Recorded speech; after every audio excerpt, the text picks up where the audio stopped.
buktikan bersama-sama. Uniba Madura melalui satu rapat, saya selalu bercerita bagaimana apa yang dibutuhkan Madura dan Indonesia di masa depan. Agar nanti lulusan Uniba Madura ini sudah masuk kepada kebutuhan nasional, kebutuhan Madura di masa yang akan datang. Secara sempit kebutuhan Sumeneb, secara regional kebutuhan Madura, secara nasional kebutuhan Indonesia. Siapkan.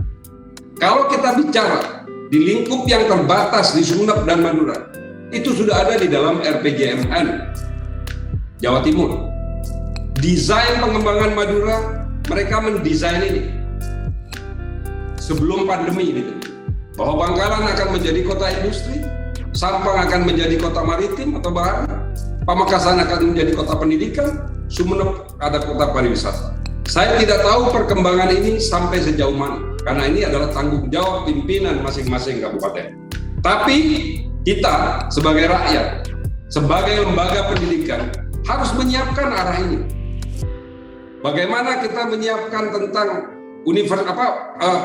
program studi yang kita sudah siapkan. Program studi yang sesuai dengan kepentingan Madura, dengan kepentingan Indonesia masa depan. Bagaimana prodi akuntansi, bagaimana prodi manajemen disiapkan untuk kepentingan Bangkalan suatu saat menjadi kota industri. Imbasnya adalah supplier-suppliernya akan datang dari Pamekasan, dari Sampang, dari Sumeneb. Kita jangan ketinggalan, siapkan itu. Karena kalau suatu saat kita tidak siap, orang lain yang akan mengambil alih kedudukan ini.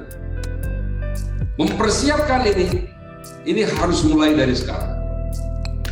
Ilmu informatika kita siapkan untuk mendesain bagaimana kebutuhan Sumeneb, Sampang, Pamekasan, Bangkalan. Termasuk industri maritim, kalau suatu saat Sampang betul-betul disiapkan menjadi industri maritim. Laut, garis pantai Madura ini luar biasa.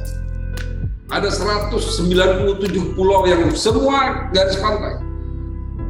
Dan ini membutuhkan brilliant thinking brilliantly. Termasuk IT, sistem informasi. Kalian jangan ketinggalan, ini disiapkan. Dan kampus Uniba Madura menyiapkan infrastruktur itu. Kita siapkan laboratorium komputernya. Nanti alat-alat pendukung terhadap menuju ini kita siapkan. Termasuk saya tidak hentinya sampaikan kepada rektor, wakil rektor, dekan, dan seluruh kaprodi untuk program wajib bahasa Inggris. Salah-salah berbahasa Inggris tidak apa-apa, yang penting berani, jangan minder, ucapkan saja, salah nggak apa-apa, namanya belajar, nggak apa-apa. Tapi cobalah berani Anda berbicara, karena keberanian itu bagian dari memupuk self-confidence itu sendiri. Jadi saudara-saudara dan kalian semua, inilah kepentingan Indonesia, kepentingan Madura, dan kepentingan kalian sendiri untuk bersama-sama di Uniba Madura menempa diri kita bersama-sama untuk menjadi yang lebih baik di hari esok dan akan datang. Keterampilan kita di abad 21 itu sudah jelas bahwa seperti yang saya sampaikan tadi, ada teguh pada keyakinan, self-confidence, learning how to learn. Dan ini lagi, media melek komunikasi, media dan teknologi. Ini yang poin ini rasanya semua mahasiswa Uniba Madura sudah mengetahui tentang bagaimana melek media dan teknologi. Yang perlu diajarkan adalah professional skills. Kasih dasarnya saja dulu.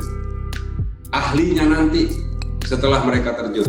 Tapi dasar dan filosofi kenapa kita perlu tahu ini, itu yang penting. Kalau teknis sampai detail, nanti mereka akan belajar. Saya pun di S1 dulu, baca neraca nggak bisa detail. Bahkan baca neraca pun masih salah. Tapi membuat neraca nanti setelah kerja, itu diajarkan. Di ilmu akuntansi, bagaimana membaca neraca dan membuat neraca. Ada skills yang Anda punya. Anda sudah bisa bikin besi, owning, Anda sudah bikin rangkaian bunga untuk hiasan-hiasan bunga. Itu sudah mulai masuk ke teknis, dan menurut saya itu sudah bagus. Tinggal bagaimana improvisasinya, professional skills, itu yang diharapkan. Dan harus menjadi problem solver, jangan bagian dari masalah. Duduk bersama-sama di halaman, belajar, diskusikan bagaimana mencari jalan keluarnya. Kalau ada permasalahan, diskusikan bersama-sama. Mau seperti apa? Jalan keluarnya seperti apa? Kepalanya boleh berbeda. Si A berpikir B, si B berpikir C, si C berpikir D, bermacam-macam. Tapi harus menjadi problem solvers. Ujungnya adalah kalian memiliki daya nalar yang tinggi, memiliki kreativitas yang bagus, dan daya kritisnya terhadap satu masalah menyebabkan terpecahannya masalah itu sendiri. Kemudian peduli bersama, saling share, saling hormat, saling menghargai ke kawan. Jangan ribut, jangan berantem, jangan pukul-pukulan. Itu sudah lewat masa itu. Hargai pendapat orang, kritisi kalau tidak sesuai, rembuk. Ada kolaborasi, ada kerjasama. Itulah yang saya tetapkan berkali-kali. Ada kebersamaan, ada kedisiplinan, ada kepedulian. Uniba Madura harus memiliki 3 poin penting yang sering saya sampaikan dalam filosofi hidup, filosofi kehidupan, dan filosofi penghidupan itu sendiri. Saudara-saudara sekalian, kalian itu lahir di tahun masuk dalam generasi Z. Ini katanya kalau di dalam timeline generasi itu ada generasi Z. Generasi yang lahir di tahun 95 ini generasi milenial ya. Generasi yang tahun 95 sampai 2010 lahirnya. Kalian ada di situ. Kalau saya adanya di generasi X. Generasi X itu saya tanpa komputer ngalami, membuat cash flow dengan tip X dan step berkali-kali saya step, membuat cash flow dengan panjang, garis dengan satu kertas yang panjang kita gunting, bikin cash flow di YouTube pakai kalkulator. Kemudian masuk ke zaman komputer dengan disket, ya, komputernya harus pakai DOS dulu, masih Lotus. Nah sekarang kalian masuk generasi Z yang lahir semuanya sudah betul-betul sangat mudah. Anda mau bikin skripsi, lihat Google. Anda mau bikin riset, lihat seperti apa data yang ada di Google. Sangat mudah, tinggal sekali pencet, keluar. Kalau itu Anda manfaatkan dengan bagus, akan mendukung Anda. Tapi kalau Anda manfaatkan teknologi itu dari sisi jeleknya dengan melihat hal yang tidak bermanfaat, kalian akan celaka. Dan orang lain akan jam terbang tinggi, dan ada orang yang terpuruk, berpikiran terus negatif, karena iri terhadap orang lain yang lebih berhasil. Sementara Anda tidak pernah mengimprove dirinya agar memperbaiki diri untuk mencontoh keberhasilan orang lain. Inilah generasi Z, generasi Anda pada periode ini. Generasi yang orang mengatakan cenderung selfish, artinya cenderung egois, tidak mikirin orang lain. Di tengah ramainya orang, kalian duduk main gadget, main game. Di sebelahnya kalian tidak peduli. Ini yang berbahaya kalau kita tidak memanfaatkan itu dengan baik. Coba lihat, generasi Z, ada generasi millennials yang usia 81 sampai 95, ada generasi X. Ini semua berbeda, dan itu 30% generasi Z, bayangkan. Dari 270 juta penduduk Indonesia, 30% generasi Z, generasi pesaing kalian semua yang ada di dalam Zoom ini. Generasi paling yang menjadi pesaing kalian, kill or to be killed. Kalian gak mampu, minggir. Kalian malas, minggir. Kalian ketinggalan, minggir. Ada 30% dari 270 juta rakyat Indonesia, berarti hampir 80 juta orang bersaing untuk memperebutkan satu posisi dan keahlian. Anda malas, tinggal. Inilah 1 dari 3 orang masuk kategori Z. Bayangkan, Anda harus mengalahkan 3 orang, muncul lagi. Kalahkan 3 orang, muncul lagi. Itulah saya minta Uniba ini harus menjadi alat ke arah sana. Kalau Uniba bisa menjadi alat ke arah sana, mahasiswa Uniba yang sekarang lebih dari 1000 akan menghadapi masa depan yang cerah dan baik. Kita doakan bismillahirrahmanirrahim, semoga mereka melakukan itu. Dan jangan lagi egois. Dulu saya nonton TV bisa bareng dengan keluarga. Sekarang nggak bisa, sendiri-sendiri. Di kursi sana, di kursi sini, sendiri-sendiri. Tidak bisa lagi. Tidak lagi ada bersama-sama. Kalau ini tidak dimanfaatkan dengan baik, kalian akan kehilangan silaturahim. Ini yang bahaya. Kehilangan silaturahim itu kehilangan rezeki. Kehilangan silaturahim, menghilangkan silaturahim itu menghilangkan rezeki. Menghilangkan silaturahim, menghilangkan kesempatan untuk mendapat yang lebih bagus. Tetaplah bersilaturahim dengan kawan-kawan.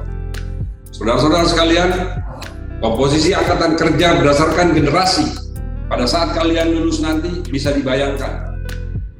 Generasi Z 27,9%, paling tinggi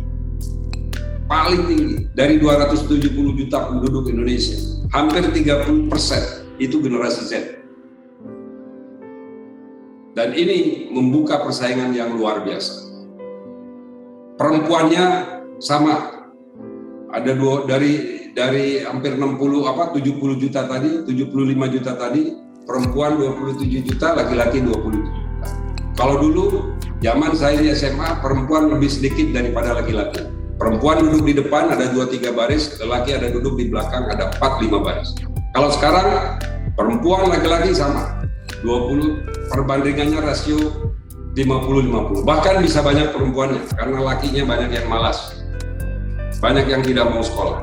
Itulah kenapa di Madura tertinggal 8% baru sarjana. Sarjana yang harus siap. Makanya nanti saya sudah minta kepada rektor agar yang akan magang dalam tahun 2022-2021 di semester akhir, ini karena ini adalah kampus merdeka yang akan magang, itu mulai didata. Disiapkan perusahaan-perusahaan BUMN yang akan menjadi tempat kalian untuk magang, untuk belajar, untuk mengetahui, melihat aja dulu seperti apa dunia kerja. Setelah melihat, Anda bisa menempa dirinya, mikir dirinya, baru Anda bisa menjalankan itu. Anda melihat, akan diajak nanti ke satu tempat sejumlah perusahaan atau BUMN yang akan Anda datangi nanti untuk melakukan hal itu. Saya hanya ingin menunjukkan kepada mahasiswa Uniba Madura dan masyarakat Madura, khususnya mahasiswa Uniba Madura, untuk terlibat, melihat, mengetahui. Kita arahkan ke sana. Selebihnya tergantung kalian sendiri. Kalau kalian tidak tertarik, kalau malas, kalian tidak, ya sudah. Jangan menuntut kepada Tuhan untuk mendapat rezeki yang banyak, tapi kalian tidak melakukan pekerjaan apapun untuk mendapatkan rezeki itu. Jangan minta Tuhan untuk memberikan kalian rezeki yang banyak dari Tuhan, tapi kalian tidak menjalankan kewajiban Tuhan. Nah, disinilah peran dari dosen. Agamanya juga harus ditingkatkan. Pak Abu silakan untuk menjalankan ini, membimbing anak-anak dari sisi mental, spiritualnya agar bagus ke depan. Pak Abu itu tugasnya. Dan ini saya rasa kita bisa menjalankan bersama-sama.